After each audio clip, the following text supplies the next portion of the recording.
เมตตาอัปปมัญญากรรมฐานแผ่ความรักแผ่ความเมตตาพระพุทธเจ้าท่านกล่าวว่าภิกษุทั้งหลายวัฏสงสารอันไม่มีเบื้องต้นทำกลางที่สุดนี้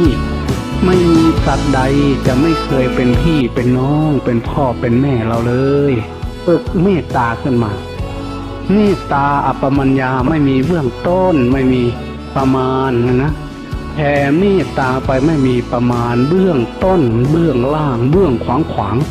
อานิสงส์แห่งเมตตานี่มันจะเกิดขึ้นมาได้จะก่อนจะมีเมตตาต้องมีขันติมีความอดมีความทนตั้งปันได้กะหัดอดเหล่างามอดสะกดใจไหวแพ้ความหักของมาแท่งดนเข้านานเข้าก็จะกลายเป็นมหาเมตตาขยายออกเทวดาก็รักคนก็รักคนเฮานี่หักกันย้อนความดีความงาม